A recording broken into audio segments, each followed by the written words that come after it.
जय स्टूडेंट्स, आज हम बात करेंगे नेमिंग के बारे में। आईयूपीएससी नाम किस प्रकार से करते हैं कार्बन कंपाउंड के, उसके बारे में पूरी जानकारी लेंगे। इस वीडियो के बाद में आपका जो ये डाउट है ना नेमिंग को लेकर, किसी भी कार्बन कंपाउंड आपको दे दिया जाएगा, उसके बाद में आप आराम से उसका नामकरण कर सकोगे, इसके मैं आपसे गारंटी देता हूँ। तो वीडियो को अंत तक जरूर देखना, आपको पूरा नेमिंग डाउट क्लियर हो जाएगा। तो शुरुआत करते हैं। नेमिंग में हमें क्या करना पड़ेगा, देखो आईयूपीएससी नाम लिखना है अपने को। आईयूपीएससी नाम किसका लिखना है? कार्बन कंपाउंड का। कार्बन कंपाउंड क्या होता है?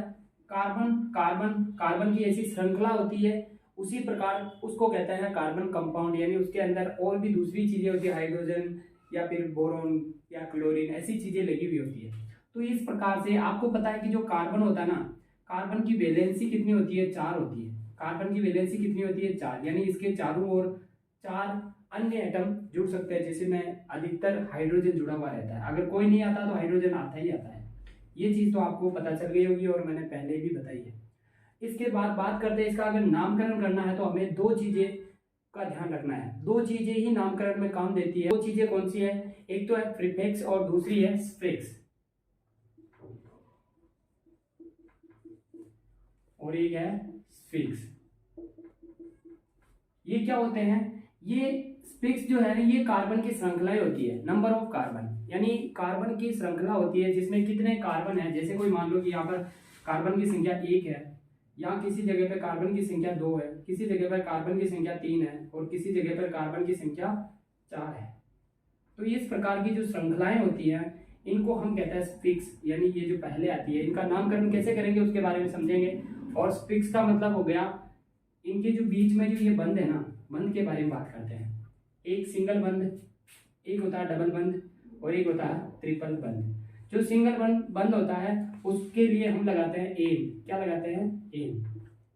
डबल बंद होता है ना, उसके लिए लगाते हैं हम इन। क्या लगाते हैं? इन। और ट्रिपल बॉन्ड होता है उसके लिए लगाते हैं आइन। क्या लगाते हैं? आइन। तो ये तीनों चीजें आपको ध्यान रखनी है। और अगर यदि ये चीज, इसमें क्या ध्यान रखना है आपको, यदि मान लो कि यहाँ पर कार्बन 1 हो, मैं यहाँ लिख देता हूँ, थोड़ा पता चल जाएगा आपको। जैसा कि मैंने यहाँ पर आपको लिख दिया है, ये है प्रीफिक्स और ये है सफिक्स। यानी ये जो है ना ये पहले लगते हैं और ये लगते हैं बाद में। इसे कैसे समझेंगे? जैसे कि ये है, अगर मान लो कि नंबर ऑफ कार्बन की संख्या यदि 1 है तो उसको कहेंगे हम मेथ, 2 है तो उसको एथ कहेंगे। ये भी होता है आगे, परंतु अपने को यहाँ तक ध्यान रखना है।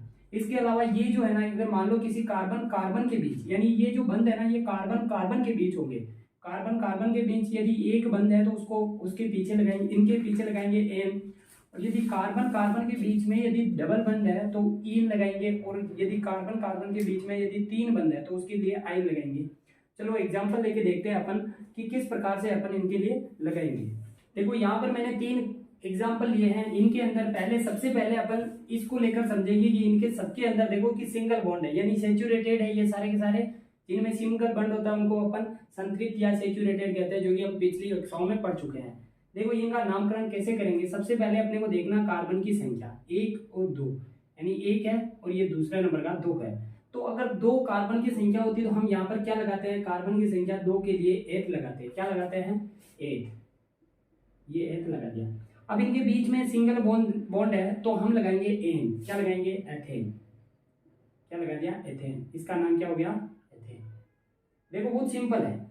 यहां पर इसका क्या नाम हो गया? एथेन। अब ऐसे का ऐसे इसमें देखो कार्बन की संख्या 1 2 3, 1 2 3, यानी 3 कार्बन की संख्या। तो हम क्या लगाएंगे? इधर देखो 3 कार्बन की संख्या जहां पे हो उसके लिए क्या लगाते हैं? प्रो। क्या लगाते हैं? प्रो। और प्रो यदि सिंगल बॉन्ड है सबके बीच में तो क्या लगाएंगे? एन। तो प्रो प्रोपे प्रोपे। बहुत आसान है, बहुत आसान है, सीखना बहुत आसान है। बस एक बार आपको देखना है ध्यान से कि मैं लगा कैसे रहा हूं। देखो इसके बाद में यहां पर देखते हैं, यहां पर कार्बन की संख्या कितनी है? 1 2 3 4 5 6। नंबर दे दो इसको, 1 2 3 4 5 6। यदि 6 कार्बन की संख्या जहां पे होती है वहां पर 6 में क्या लगाएंगे हम? हेक्स। क्या लगाएंगे? हेक्स। तो इनका नाम क्या हो जाएगा? हेक्स। हेक्स। यदि हमने हेक्स लिखा है तो यहां पर सबके बीच में सिंगल बॉन्ड है तो सिंगल बॉन्ड के लिए लगाते हैं हम एन। तो क्या हो गया? हेक्सेन। क्या हो गया इसका नाम, हेक्सेन। ये इसका नामकरण हो गया। इस तरह से एक सिंगल बॉन्ड वालों को इजी तरीके से आपको एग्जाम्पल में ऐसे ही देगा वहां पर एग्जाम में कि इस प्रकार से दे देगा और वो पूछेगा आपसे कि IUPAC नाम लिखिए, तो इस प्रकार से इसका IUPAC अच्छे से नामकरण कर सकते हो। चलो अब देखते हैं डबल बॉन्ड लेकर कि किस प्रकार से उनके नामकरण करेंगे। एग्जाम्पल लेते हैं डबल बॉन्ड वाले। देखो यहाँ पर मैंने डबल बॉन्ड को लेकर यहाँ पर एग्जाम्पल लिए हैं, इनको हम नामकरण करके देखते हैं कि इनका नामकरण कैसे करेंगे। यहाँ पर वही कार्बन की संख्या गिननी है, परंतु यहाँ पर सिर्फ एक बात का ध्यान रखना है, जिस तरफ अपने जो बॉन्ड होते हैं ना उनको पास में लेना है। जैसे अगर नंबरिंग करेंगे तो अपन इधर से करेंगे तो 1 2 3 और 4, यानी 3 नंबर के बाद में अगर डबल बॉन्ड आ रहा है तो मतलब ये थोड़ा गलत है। अपन नंबरिंग इसको इस तरफ से करेंगे, जैसे 1 और इसको दे देंगे 2 और इसको नंबर दे देंगे अपन 3 और इसको नंबर दे देंगे 4, तो ये क्या है, नंबरिंग सही है। क्योंकि जहां जिधर डबल बॉन्ड या ट्रिपल बॉन्ड जिधर पास पड़ता हो ना उधर से अपन नंबरिंग करते हैं। तो इसके लिए क्या लगाएंगे अपन, देखो क्या लिखेंगे नाम, 1 1 2 3 4, यानी 4 कार्बन के लिए अपन लिखते हैं ब्यूट। क्या लिखते हैं, ब्यूट। क्या लिखते हैं, ये ब्यूट लिख दिया मैंने। अब देखो कार्बन के यानी 1 के बाद क्या है, डबल बॉन्ड है, तो यहाँ पर क्या लगेगा, 1 कार्बन 1 ब्यूट, उसके बाद में क्या लगेगा, इन लगेगा। क्यों लगेगा, क्योंकि यहाँ पर क्या है, डबल बॉन्ड है, इसीलिए क्या लगेगा, इन। तो यहाँ पर 1 है, अगर 1 को लिखना चाहे ना तो भी लिख सकते हैं, नहीं लिखना चाहे ना तो भी कोई जरूरी नहीं है। तो यहाँ पर इसका क्या नाम हो जाएगा, ब्यूटीन। क्या नाम हो गया इसका, ब्यूटीन। या फिर इसको कह सकते हैं अपन, हिंदी में लिख देता हूं ब्यूटीन। ये इसका नामकरण हो गया। अब देखो ब्यूट 1 इन भी लिख सकता हूं मैं और ब्यूटीन भी लिख सकता हूं, ये दोनों ही सही है, इसमें कोई आपको गलत नहीं है, दोनों ही सही है। इसका नामकरण करके देखते हैं। यहाँ पर देखो इसमें किधर से नाम लगेगा, नंबरिंग किधर से होगी, 1 2 के बाद इधर डबल बॉन्ड आ रहा है, इधर से लगाएंगे तो 1 2 3 के बाद आ रही है, तो इधर से नंबरिंग सही है, इधर से लगा देते हैं 5, 1 2 3 4 5 के लिए लगाते हैं अपन पेंट। अब पेंट के बाद देखो डबल बॉन्ड आ रहा है, इसके बाद 2 के बाद, तो यहाँ 2, उसके बाद क्या लिखेंगे, उसके बाद में इन लिखेंगे, पेंट टू इन। क्या लिखेंगे, पेंट टू इन। यहाँ पर ये 2 होना जरूरी है। क्यों जरूरी है, क्योंकि ये 2 है, 1 था ना तब तो कोई जरूरी नहीं था, क्योंकि ये फर्स्ट पोजीशन में था, परंतु सेकंड पोजीशन, थर्ड पोजीशन या कौन सी भी पोजीशन में हो तो उनको लिखना जरूरी है, इसीलिए इसका क्या नाम हो गया, पेंट टू इन। ऐसा ही एक एग्जाम्पल यहाँ पर मैंने लिखा है। यहाँ पर अब अपने को नंबरिंग करनी है, 1 2 3 4, इधर से भी करता तो भी यहाँ पर 2 के बाद ही आ रहा है, इधर से भी करता तो भी 1 2 3 4, यानी 2 के बाद ही डबल बॉन्ड आ रहा है, तो यहाँ पर कोई फर्क नहीं पड़ता अपने को। तो यहाँ पर क्या लिख दिया मैंने, 1 2 3 4, 4 को हम कहते हैं ब्यूट। क्या कहते हैं, ब्यूट। ब्यूट देखो 2 के बाद आ रहा है, इसका मतलब मेरे को 2 लिखना पड़ेगा, 2 उसके बाद इन, ब्यूटीन। क्या है, but two in, but two इन। देखो ब्यूटीन, ये सही है। इसको अगर ये 2 को हटा देंगे ना तो ये हमारा गलत हो जाएगा, 2 को हम यहाँ पे नहीं हटा सकते हैं। अब थोड़ा सा देखते हैं कि ऐसे नामकरण जिसमें देखो यहाँ पर भी ब्यूटीन था और यहाँ पर भी ब्यूटीन था, परंतु इनके जो ये बॉन्ड है ना, ये बॉन्ड दूसरी अलग पोजीशन में लग जाते हैं, तो उनके क्या फर्क पड़ता है, पोजीशन स्ट्रक्चर तो एक सेम है, यानी इसका जो फॉर्मूला है, जैसे अब जो हम लिखेंगे अब उसको थोड़ा सा बदल के लिखेंगे। कैसे, अब देखो इसकी जगह मैं ऐसे भी तो लिख सकता हूँ इस फॉर्मूले को थोड़ा आसान करने के लिए। देखो C1 है, C लिखा मैंने, इसके बाद 1 2 3 कार्बन लगे, इसके हाइड्रोजन लगे इसके पास, तो CH3, इसके बाद ये कार्बन, फिर एक हाइड्रोजन लगा इसके बाद साथ, ये हाइड्रोजन, इसके बाद डबल बॉन्ड है, ये डबल बॉन्ड, इसके बाद कार्बन, ये हाइड्रोजन, ठीक है, उसके बाद ये वापस कार्बन और CH3। इस प्रकार से मैं लिखूंगा क्योंकि अपने को लिखने में थोड़ा आसान रहेगा, थोड़ी जगह कम अपने को लगेगी। तो इस तरह से भी इसका नामकरण करेंगे तो भी यहाँ पर देखो 1 2 3 4, यानी 2 के बाद इन लग रहा है, तो क्या हो गया इसका 1 ब्यूट टू इन। क्या हो गया, ब्यूट टू इन। इस प्रकार से आप नामकरण कर सकते हो। 1-2 एग्जाम्पल और लेके देखते हैं, आपके सारे डाउट्स क्लियर हो जाएंगे। देखो यहाँ पर मैंने 2 एग्जाम्पल और लिए हैं, इस एग्जाम्पल को भी अपन नाम देके देखते हैं। तो किस प्रकार से नाम होगा, देखो इसका नामकरण कैसे करेंगे। पहले तो ये देखते हैं इनकी जो वैलेंसी है वो कंप्लीट है। देखो ये कार्बन है और इसके तीनों तरफ अगर हाइड्रोजन लगाएंगे 3 वैलेंसी और एक ये 4 होगी। इसकी देखो एक कार्बन है, एक ये, 3 ये होगी कंप्लीट, और एक ये हाइड्रोजन लग रहा है तो चारों कंप्लीट होगी। इसकी भी देखो कार्बन है 1 2 3, एक हाइड्रोजन 4 हो गई। इसकी भी ऐसे ही कंप्लीट है पूरी तरह। तो इसका नामकरण करते हैं। तो इसमें पहले तो लगाएंगे अपन 1 2 3 4 नंबरिंग देंगे, इधर से 2 चाहिए इधर से 2, बात एक ही है तो इसमें कोई प्रॉब्लम नहीं है। तो इसका नाम देंगे। तो 4 को हम क्या कहते हैं, ब्यूट। अब देखो 2 के बाद में लगा इसका मतलब 2 लिखेंगे 2, और क्या लिखेंगे इन, डबल बॉन्ड है तो क्या लिखेंगे इन। इसका नाम क्या हो गया, ब्यूट 2 इन। यहां पर देखो 1 2 3 4 ये नाम दे दिया मैंने। अब यहां पर देखो इसका नामकरण कैसे होगा, 1 2 3 4 यानी ब्यूट 2 नहीं, यहां पर क्या होगा 1 यानी 1 इन।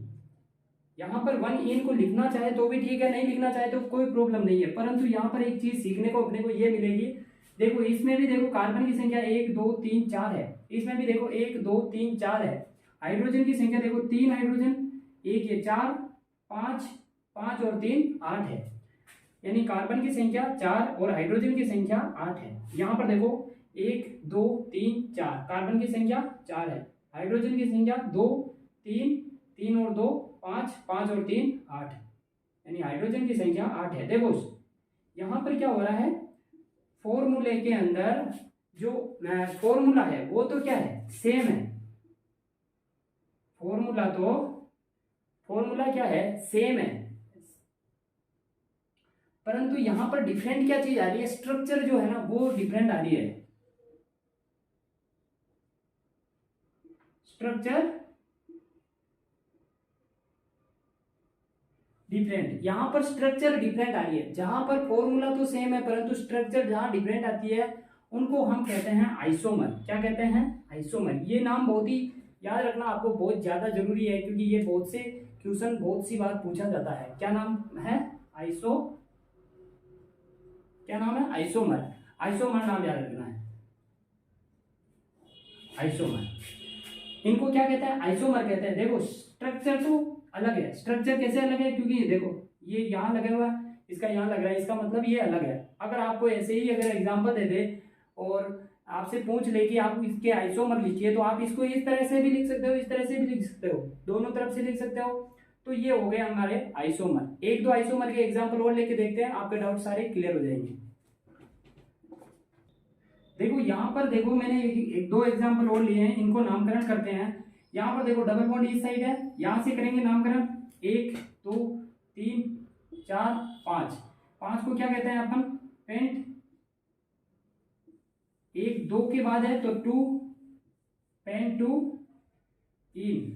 क्या लिखेंगे, पेन 2 इन। इसका नाम क्या, पेन 2 इन। यहाँ देखो 1 2 3 इधर से करेंगे तो बहुत लंबा पड़ जाएगा, इधर से करते हैं 1 2 3 4 5।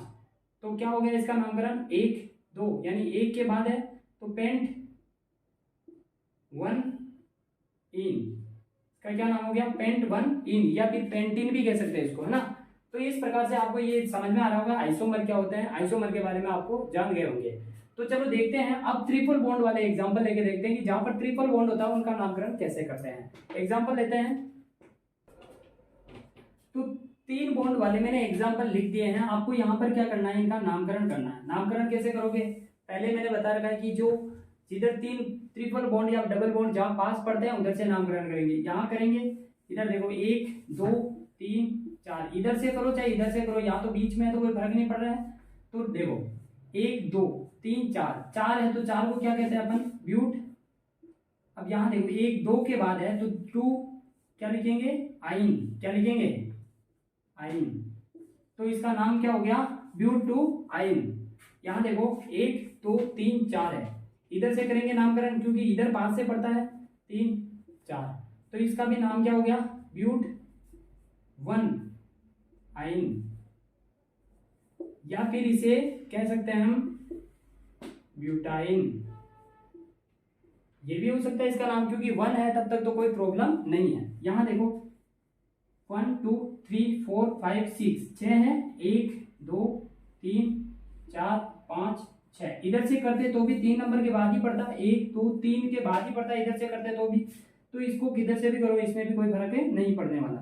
तो देखो 6 है तो 6 को क्या लिखते हैं अपन, x, क्या लिखते हैं x। अब देखो 3 के बाद डबल ट्रिपल बॉन्ड है तो 3 आइन, x3 आइन, ये इसका नामकरण हो गया। यहाँ पर देखो यहाँ पर 2 ही है, 1 2 किधर से भी करो कोई फर्क नहीं पड़ रहा, बराबर आएगा। तो इसका क्या नाम हो गया, एथ, 2 को कहते हैं एथ, एथ के 2 जोड़े तो एथाइन, एथाइन। देखो ये इसका नामकरण हो गया। ठीक है, इस प्रकार से अपन ने इनके नामकरण तो सीख लिए। अब थोड़ा सा एडवांस और सीखते हैं कि किस प्रकार से अगर मान लो कि सब्स्टिट्यूट जुड़े हो तो उनको कैसे लिखेंगे। चलो इसको एग्जाम्पल लेके देखते हैं। यहाँ पर मैंने 2 एग्जाम्पल और लिए हैं, इनको देखने के बाद आपको एक नई चीज सीखने को मिलेगी। देखो क्या मिलेगा, यहाँ पर देखो कि मैं इसको नामकरण कैसे करूँ, यानी मैं इसको इस तरह से भी नामकरण कर सकता हूँ, इधर से भी ये लंबी चेन देख सकता हूँ, या फिर मैं इसको इधर से नहीं करूँ तो मैं सीधा का सीधा भी कर सकता हूँ, तो भी मेरे को 3 नाम देने हैं। ये देखो इस तरह से लंबी चेन ले ली मैंने, 1 2 3, यहाँ पर मेरे को तीनों को नाम दे दिया मैंने, 1 2 3 नंबर दे दिया है, 1 2 3, यानी क्या हो गया ये मतलब 3 को अपन क्या कहते हैं, प्रोप, है ना। तो ये जो समूह है ना, ये जो एक साइड में है, मतलब ऐसा समूह जो मेन मुख्य श्रृंखला से साइड में होता है, उसको कहते हैं सब्स्टिट्यूट। क्या कहते हैं, सब्स्टिट्यूट। तो यहाँ पर ये क्या है, एक तरह का सब्स्टिट्यूट है, यानी सब्स्टिट्यूट जो होते हैं ना ये साइड में होते हैं, ये मुख्य श्रृंखला में नहीं आते। जैसे यहाँ पर भी अगर मैं नामकरण करूंगा तो इसको नामकरण कैसे करूंगा, मैं इधर से करूंगा, क्योंकि यहाँ पर एक सब्स्टिट्यूट लगा हुआ है, यानी एक अलग से श्रृंखला में लगा हुआ है। तो 1 2 3 4 इस प्रकार से इसको नाम दूंगा। पर चलो इनका नामकरण करते हैं। तो ये जो है ना CH3, ये इस समूह को बोलते हैं मिथाइल। क्या बोलते हैं, मिथाइल, मिथाइल समूह कहते हैं इसको। और इसको कैसे लिखेंगे अपन, 1 2 3, 3 को कहते हैं प्रोपेन। ठीक है, तो पहले सब्स्टिट्यूट को लिखेंगे, इसको लिखेंगे तो मिथाइल 2 मिथाइल प्रोपेन। क्या लिखेंगे, 2 मिथाइल प्रोपेन। देखो 2 मिथाइल प्रोपेन मैंने क्यों लिखा है, क्योंकि ये 2 जगह पर दूसरे पोजीशन में लगा हुआ है। इसको कैसे लिखूंगा, यानी 1 2, ये भी 2 पोजीशन में है, और क्या नाम इसका, मिथाइल, मिथाइल ब्यूटेन। क्या नाम है, ब्यूटेन। ब्यूटेन क्यों कहा, क्योंकि सब में सिंगल बॉन्ड है। अगर डबल बॉन्ड होता तो ब्यूटीन आ जाता, 2 मिथाइल ब्यूटीन आ जाता। अगर ट्रिपल बॉन्ड होता कार्बन कार्बन के बीच तो 2 मिथाइल ब्यूटाइन आ जाता। ठीक है, इसी प्रकार से ये क्या है, ये कहते हैं जो कि एक साइड में लगे होते हैं। ये कौन कौन से प्रकार के होते हैं उनके बारे में समझते हैं, कौन कौन से प्रकार के होते हैं मैं यहाँ लिख देता हूँ आपको।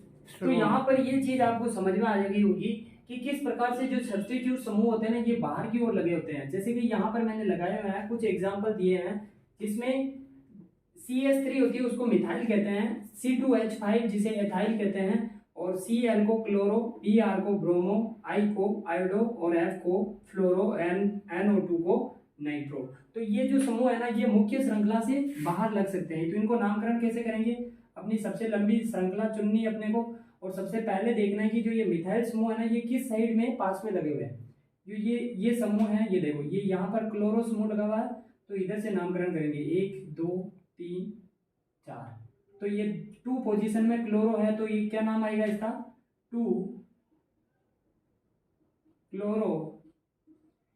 एक सिंगल बॉन्ड है सभी कार्बन के बीच में, तो क्लोरो ब्यूटेन। क्या नाम हो जाएगा इसका, 2 क्लोरो ब्यूटेन। इसका नामकरण करके देखते हैं। इसमें किधर से लगाएंगे, इधर से लगाए फिर भी पोजीशन बीच में ही है, इधर से लगाओ फिर भी पोजीशन बीच में ही है, तो इससे कोई फर्क नहीं पड़ रहा। 3 4 5 किधर से भी लगा दो, यहाँ पर 3 पे ही पड़ेगा। तो इसमें सबसे बड़ी श्रृंखला आपने यही चूज की थी, और ये हो गया अपना नाम ने नंबरिंग कर दी। 3 पोजीशन में क्या है, ब्रोमो है, 3 इसे क्या कहेंगे अपन, ब्रोमो पेंटेन। क्या कहेंगे, पेंटेन। तो इसका क्या नाम हो गया, 3 ब्रोमो पेंटेन। तो इसका इस तरह से आप नामकरण सीख गए।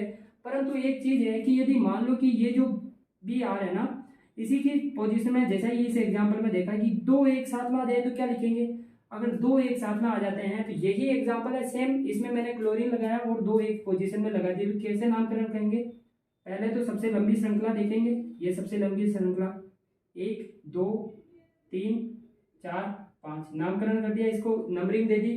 अब 3 में क्या है? 2 क्लोरो है, तो इसको क्या लिखेंगे? डाई।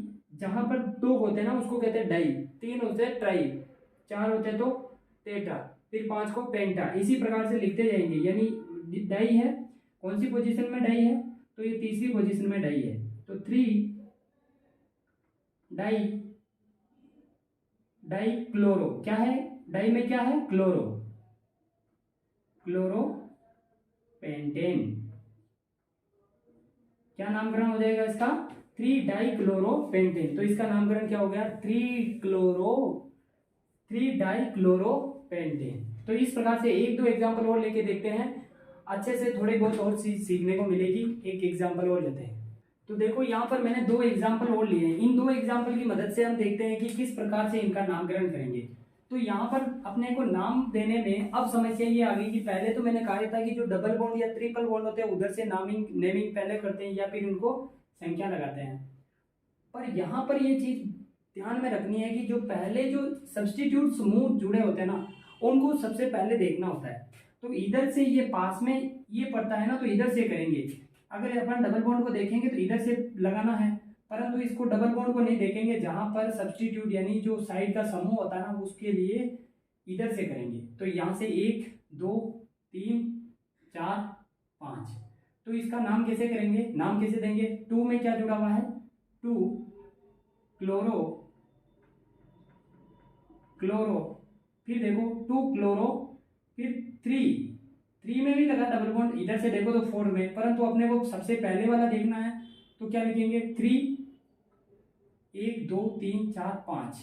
तो पेंटीन, पेंटीन क्या आ जाएगा? क्या नाम आ जाएगा? 2 क्लोरो 3 पेंटीन। तो ये आपका ये नामकरण हो जाएगा। यहां पर देखते हैं, यहां पर ट्रिपल बॉन्ड है और इधर से करेंगे तो पहले अपने को ये सब्स्टिट्यूट समूह देखना है, तो इधर से करेंगे 1 2 3 4 फिर 5, ठीक है, 4 और 5। 2 पोजीशन में 2 जुड़े हुए हैं तो डाई, 2 जुड़े हुए तो डाई, क्या जुड़े हुए हैं? क्लोरो, क्या जुड़े हुए हैं? क्लोरो, क्लोरो, और फिर 3 के बाद में क्या है? ट्रिपल बॉन्ड है, 3 के बाद में क्या है? ट्रिपल बॉन्ड है, तो 3 पेंटाइन। क्या है? पेंटाइन। आयन क्यों कहा मैंने? क्योंकि ट्रिपल बॉन्ड है इसीलिए। तो इसका क्या नाम हो जाएगा? 2 डाई क्लोरो 3 पेंटाइन। चलो एक एग्जांपल और लेके देखता हूं मैं। यहाँ पर देखो, यहाँ पर जो मैंने एग्जांपल लिए हैं इन एग्जांपल में आपको सीखने को बहुत ज्यादा जरूरी है। देखो क्या सीखोगे इसमें? एक चीज ध्यान में रखनी है आपको कि यहाँ पर जो मैंने लगाया ना, ये F लगाया है फ्लोरो और ये Br लगाया है ब्रोमो। यहाँ F है और Br है। अब देखो, अब यहाँ पे समस्या ये हो गई, इधर से लगाए तो ये वाला पहले पड़ेगा, इधर से लगाए तो ये वाला पहले पड़ेंगे, परंतु है दोनों सब्स्टिट्यूट ही है। अब कैसे ध्यान रखेंगे? अब यहाँ पर ध्यान रखना है अपने को अल्फाबेट। क्या ध्यान रखना है? अल्फाबेट, यानी जो अपनी जो ABCD होती है उसको ध्यान में रखते हुए अपने को लगाना। देखो FBr यानी ब्रोमो पहले आता है, ब्रोमो, या फिर आता है फ्लोरो। देखो फ्लोरो नहीं आता है, क्या आता है? पहले फ्लोरो नहीं आता, पहले आता है ब्रोमो। तो इस साइड से करेंगे, किधर से करेंगे? 1 2 3 4। अब नामकरण, नाम कैसे देंगे इनको? ठीक है, ये तो पता चल गया किधर से लगाना है, अल्फाबेट देख लेना है। अगर दोनों अलग अलग समूह लगे हो तो 1 2 में क्या लगा है? ब्रोमो, फिर 3 में क्या लगा है? 3 फ्लोरो, फिर क्या है? 1 2 3 4 है तो क्या कहेंगे? ब्यूट, और अगर सभी में सिंगल बॉन्ड है तो ब्यूटेन। क्या कहेंगे? सिंगल बॉन्ड के लिए ब्यूटेन। 2 ब्रोमो 3 फ्लोरो ब्यूटेन। ठीक है, तो ये चीज, ये एग्जांपल और लेके देखते हैं। देखो यहाँ पर मैंने कैसे लगाया, इधर से लगाओगे तो भी ये 2 पोजीशन में पड़ेगा और ये 3 4 पोजीशन में पड़ेगा। तो यहाँ पर नाम कैसे देंगे? 2 4 लगाएंगे, यहाँ पर 2 4 2 4 क्या है, डाई। डाई क्यों कहा मैंने, क्योंकि दो हो गए ना, एक ये दो हो गए। डाई क्या है, दोनों ब्रोमो है, ब्रोमो। फिर क्या है, 1 2 3 4 5 है, तो 5 के लिए पेंट,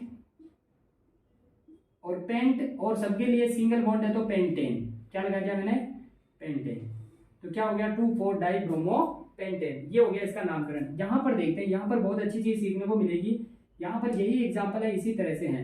तो इसके लिए पहले क्लोरो के लिए लगाएंगे या ब्रोमो के लिए लगाएंगे, बताओ। क्लोरो सी से स्टार्ट होता है, जबकि जो ब्रोमो है ना वो बी से स्टार्ट होता है। तो सी पहले आता है या बी पहले आता है, बताओ। तो पहले आता है बी, यानी ब्रोमो। तो इधर से करेंगे नामकरण, 1 2 3 ये 4। तो इधर से लिखेंगे तो 2 में क्या है, ब्रोमो, 2 ब्रोमो। फिर देखो 3 में क्या है, 3 2 ब्रोमो 3 क्लोरो, क्लोरो 3 क्लोरो। फिर देखो 2 2 के अंदर फिर यहाँ देखो ये डबल बॉन्ड है, इसको भी ध्यान में रखना। अब क्या देखेंगे अपन, 2 ब्रोमो 3 क्लोरो, 1 2 3 4 है तो ब्यूट, ब्यूट। फिर 2 इन, 2 इन, 2 इन, इस प्रकार से इसका नामकरण होगा। तो ये चीज आपको नामकरण जो है ना वो अच्छी तरह से समझ में आ गया होगा यहां तक। तो अब एक लास्ट ऑप्शन अपना बचा है, वो होता है फंक्शनल ग्रुप। ये फंक्शनल ग्रुप क्या होते हैं, ये फंक्शनल ग्रुप ही सबके बॉस होते हैं और सबसे पहले वही डिसाइड करते हैं कि कौन कहां पर लगेगा और किसका नाम कैसे होगा। तो उसको देख लेते हैं। आपने अगर इसका स्क्रीनशॉट लेना चाहो स्क्रीनशॉट ले लीजिए, आगे बढ़ते हैं। देखो ये है कार्यात्मक समूह, और ये जो कार्यात्मक समूह है या फिर फंक्शनल ग्रुप है ना, ये डिसाइड करते हैं कि अपने को कहां पर कहां से नंबरिंग करनी है और किधर से अपने को नामकरण करना शुरू करना है। तो पहला कार्यात्मक समूह है एल्कोहल। क्या नाम है, एल्कोहल, जिसका OH समूह अपने को दिखाई देगा। आपको कोई भी स्ट्रक्चर होगी उसमें OH समूह दिखाई दे तो उसको क्या कहना है अपने को, एल्कोहल। एल्कोहल का अपन OL लेंगे, सिर्फ OL लगाएंगे सबसे लास्ट में और कुछ नहीं लगाना। अगर आपको CHO समूह दिखाई दे तो उसे कहते हैं एल्डिहाइड, या फिर उसे कहते हैं एल लगाएंगे एल्डिहाइड के लिए। और CO समूह दिखाई दे, CO समूह दिखाई दे तो उसको कहते हैं कीटोन, और इसके लिए ऑन लगाते हैं। क्या लगाते हैं, ऑन। अगर आपको COOH समूह दिखाई दे तो उसे कहते हैं कार्बोक्सिलिक एसिड या फिर कार्बोक्सिलिक अम्ल, और इसके लिए लगाते हैं अपन ओइक अम्ल। तो अब इनको किस प्रकार से यूज करेंगे, इसके लिए अपन यहाँ एग्जाम्पल लेके देखते हैं। यहाँ पर OH समूह लगा हुआ है, इसका मतलब कौन सा वाला समूह, ये वाला। इसको देखते हैं और ये डिसाइड करेगा कि किधर से नामकरण करना है। इधर से ही करेंगे, 1 2, यानी 2 यहाँ पर कार्बन समूह है जिसके O लगा हुआ है। तो इसको नाम कैसे देंगे अपन, मेथ एथ। 2 को एथ कहते हैं तो एथेन होगा। क्यों होगा, क्योंकि इनके बीच में सिंगल बॉन्ड है। परंतु यहाँ पर कार्बोक्सिलिक, ये जो फंक्शनल ग्रुप है ना ओल वाला, तो इसके लिए एथेनॉल, क्या कहेंगे, एथेनॉल। एथेन प्लस ओल, एथेन क्यों कहा, इन दो के लिए, ओल क्यों, इसके लिए, तो एथेनॉल। यहाँ देखो यहाँ भी OH है, तो इधर से करें नामिंग या फिर इधर से नंबरिंग करें। नंबरिंग होगी इधर से 2 3 4। क्यों होगी इधर से, क्योंकि इधर ये OH समूह लगा हुआ है, ये इस साइड में। तो यहाँ देखो 1 2 3 4 है, तो ब्यूट, ब्यूट, और 2 पे क्या लगा हुआ है, 2 पर ओल, तो ब्यूट 2 ओल, ओल ब्यूट, ब्यूट 2 ओल। तो ये हो गया इसका नामकरण। बहुत आसान है, अगर आप ध्यान से देखोगे तो आपको कहीं परेशानी नहीं आने वाली। यहाँ पर देखो, यहाँ पर किधर से लगेगा, इधर से ही लगेगा। क्यों लगेगा इधर से, देखो इसकी जो स्ट्रक्चर है ना ये इस प्रकार से होती है। इस प्रकार से अगर आप इसको खोलते हो तो ये इस प्रकार से बनता है। ये H, ये वाला समूह है ना, इसका ये कार्बन भी गिना जाता है, 1 और 2 है। और कौन सा समूह है, CHO समूह है ये वाला, तो एल्डिहाइड के लिए एल लगेगा। तो इसे आप, ये हो गया एथेन एल्डिहाइड। अब यहाँ पर एक एग्जांपल यहाँ पर है CHO समूह के लिए, तो इसको भी देख लेते हैं। इधर से ही नामकरण होगा। देखो इसका भी जो स्ट्रक्चर है ना वो कुछ इस प्रकार से है, C, या देखो डबल बॉन्ड, फिर देखो OH, इस प्रकार से इसकी संरचना है। तो यहाँ पर देखो किस प्रकार से इसका नामकरण होगा, 1 2 3, 1 2 3, ठीक है। और ये ओइक अम्ल लगाएंगे इसके लिए, तो कैसे लिखेंगे, प्रोपेन नो इक अम्ल, प्रोपेन धन ओइक अम्ल, हो गया प्रोपेनोइकम। इस प्रकार से इसके नामकरण करेंगे। तो यहाँ तक आशा करता हूँ कि आपको जो ये नामकरण से लेकर जो भी डाउट थे सारे क्लियर हो गए होंगे। अगर आपको लगता है कि कुछ चीजें समझ में नहीं आई है तो उसको समझाने के लिए आप कमेंट्स कीजिए। अगला जो वीडियो आएगा उसके अंदर आपको बहुत सारे एग्जाम्पल, कुछ एग्जाम्पल लेके आऊंगा जिसमें से आपको पूरी तरह से नामकरण आपको समझ में आ जाएगा। और वैसे समझ में आ ही गया होगा। अगर आपको समझ में सारी चीज आ रही है तो कमेंट करके बताइए, और जो चीजें नहीं आती है उसके लिए भी कमेंट कीजिए, और वीडियो को ज़्यादा से ज़्यादा शेयर कीजिए दोस्तों, क्योंकि इस वीडियो को रोक रोक के बनाने में बहुत समय लगता है। और अगर आप कुछ कमेंट्स और लाइक करते हैं तो उसके लिए हमारा मोटिवेशन थोड़ा नेक्स्ट लेवल तक पहुंचता है और हम ज़्यादा मेहनत करते हैं। ठीक है, मिलते हैं नेक्स्ट वीडियो में, तब तक के लिए जय हिंद।